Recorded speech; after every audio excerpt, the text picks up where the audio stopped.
श्री स्वामी समर्थ स्वामी आहेत या चॅनलवर आपले स्वागत आहे। उंबरठ्यावर हळदीचं पाणी शिंपडण्याचे हे चमत्कारिक फायदे। हळद अतिशय पवित्र मानली जाते, म्हणूनच घराच्या उंबरठ्यावर हळदीचं पाणी शिंपडल्यानं सकारात्मक ऊर्जा येते आणि घरात सुखशांती नांदते।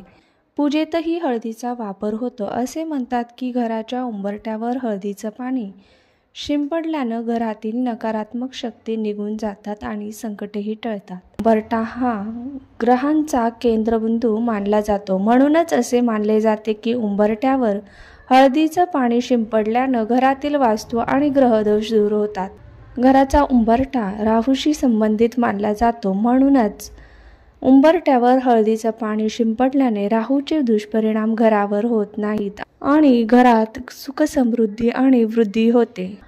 घराच्या मुख्य दरवाजावर श्री गणेशाचे पुत्र शुभ लाभ स्थापित केले पाहिजे।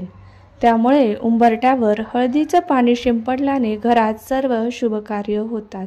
असे मानले जाते की दररोज उंबरठ्याशी स्वस्तिक काढून नंतर त्यावर हळदीचं पाणी शिंपडल्यास माता लक्ष्मी आणि माता अन्नपूर्णा प्रसन्न होतात आणि घरात लक्ष्मीचा वास कायम राहतो। हळदीच्या पाण्यात 1 रुपयाचे नाणे बुडवून त्याने उंबरठ्यावर पाणी शिंपडून रुपया देव्हाऱ्यात ठेवल्यास जीवनात पैशाची कमतरता कधीच भासत नाही।